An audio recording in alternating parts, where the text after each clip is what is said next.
Hello everyone, नमस्ते, welcome back to my channel. म अमिर थापा फेरि पनि तपाईँहरूको माझमा अर्को एउटा नयाँ रेसिपी लिएर प्रस्तुत भइसकेको छु। सो आजको रेसिपीको लागि चाहिँ मैले लिएको छु स्प्यागेटी पास्ता। स्प्यागेटी पास्ता तपाईँहरूले चाहिँ जुनसुकै सुपर मार्केटमा पनि पाउन सक्नुहुन्छ, भेरी कमन। र त्यसै गरी मैले आज लिएको छु फ्रेस पार्सली, जुन चाहिँ हाम्रो अहिले नेपालमा पनि पाइन्छ पार्सली। कतिपयलाई थाहा छैन पार्सलीलाई कसरी युज गर्ने भन्ने बारेमा, तर आज म तपाईँहरूलाई पार्सली युज गरेर चाहिँ यो पास्ता बनाउन सिकाउँदैछु। So you will see me using fresh garlic, fresh parsley. Also आज तपाईँहरूले देख्नुहुन्छ red chilli. Okay, red chilli तपाईँहरूले बजारमा सजिलोसँग किन पाउनुहुन्छ।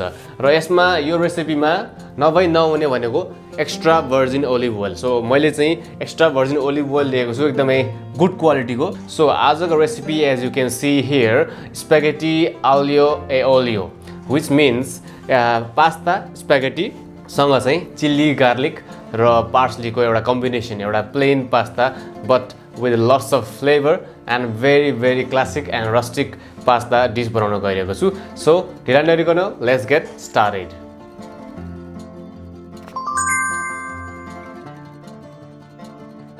सो यो पास्ता बोइल गर्नको लागि चाहिँ तपाईँहरूले चाहिँ एउटा डिप पटमा चाहिँ पानी आधासम्म लिनु होला र यसलाई चाहिँ मजाले उमाल्न सुरु गर्नु होला। उमाल्नुभन्दा अगाडि पास्तामा जहिले पनि तपाईँले नभुल्नुपर्ने कुरा, जहिले पनि पास्तामा चाहिँ put lots of salt. Okay, lots of salt means like तपाईँको पानी चाहिँ जे होस् सल्टेड हुनु पऱ्यो। तपाईँले पानी टेस्ट गर्दाखेरि चाहिँ नुन लागेको हुनु पऱ्यो है। So I am putting 3 tablespoons of salt. So the water must be boiling vigorously है। अनि हाम्रो पास्ता बोइल गर्नुपर्छ। सुरुमै पास्ता हाल्ने होइन कि, पानी मजाले बोइल भइसकेपछि चाहिँ हामीले चाहिँ स्प्यागेटी पास्ता चाहिँ यसमा हालेर बोइल गर्नुपर्छ। So in the meantime हाम्रो पास्ताको पानी बोइल हुँदै गर्दा हामी चाहिँ अब हाम्रो चाहिँ चिल्ली गार्लिक र पार्सलीलाई चाहिँ चप गरेर रेडी गर्छौँ। So let's start.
यो रेसिपी बनाउँदाखेरि चाहिँ एज आई सेड अर्लियर हामीले चाहिँ फाइन चप गार्लिक लिनुपर्छ। फाइन चप गार्लिक, तपाईँले एउटा थोरै चिल्ली स्पाइसीको लागि। ओके, त्यसै गरी चप गरिएको parsley, extra virgin olive oil, यो चाहिँ नछुटाउनु होला। Definitely this is the key ingredient for this recipe.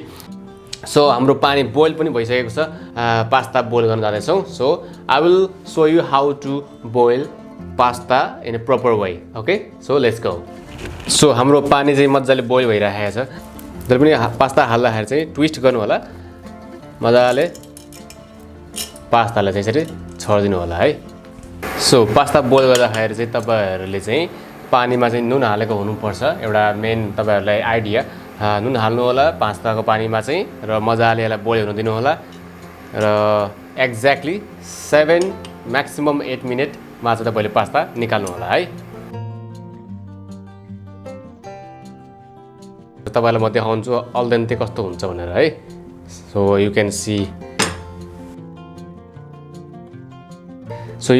यहाँ चाहिँ बिचमा चाहिँ थोरै सेतो भागमा छ, यो चाहिँ अझै अलिकति पाक्नलाई बाँकी छ। सो यसरी नै तपाईहरुले चाहिँ पास्तालाई चाहिँ हाफ टर्न गरेर निकाल्नु होला। मेरो पास्ता चाहिँ पर्फेक्टली अलदेन्दै भएको छ। ससी बनाउनलाई पास्तालाई त हल्का ओलिभ ओइलसँग बाइन्ड गर्नको लागि चाहिँ पास्ताको वाटरले चाहिँ ठुलो एउटा काम गर्छ। So do not throw this pasta water, keep in mind, okay. So now we will make a sauce. So पास्ताको सस बनाउनको लागि चाहिँ तपाईँले चाहिँ सुरुमा एउटा सफा प्यान लिनु होला र यसमा तपाईँले चाहिँ सुरुवातमा चाहिँ एक्स्ट्रा भर्जिन ओलिभ ओइल हाल्नु होला, ओके। ओलिभ ओइल चाहिँ अलि एक्स्ट्रा जेनरस भएर हाल्नु होला। So as I told you earlier, olive oil चाहिँ धेरै एकदमै मिडियम हिटमा हुँदा नै तपाईँले चाहिँ गार्लिकलाई हाल्नु होला। त्यसै गरी चिल्लीलाई पनि हालिदिनु होला र हल्का यसलाई स्लोली गरेर सते गर्नु होला है।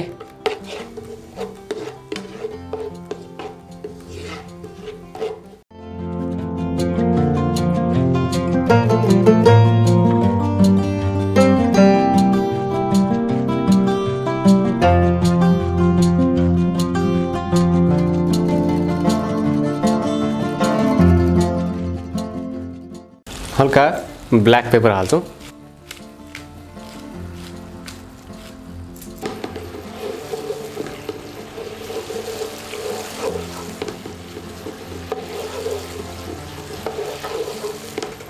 अलमोस्ट रेडी भइसक्यो र यसमा अब हामीले चाहिँ पास्ता हाल्छौँ।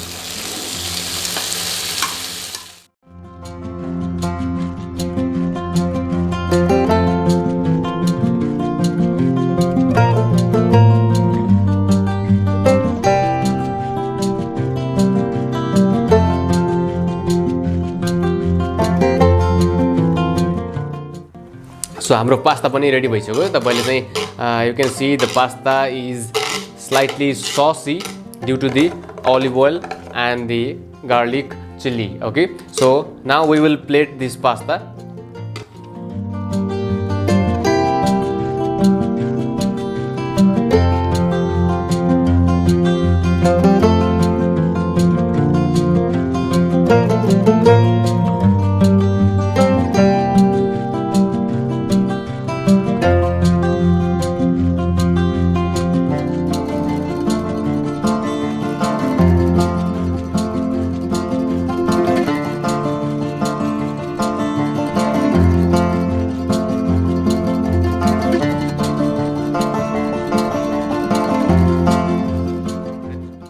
सो मेरो इटालियन पास्ताको रेसिपी तयार भइसक्यो। So I will be enjoying this amazing pasta.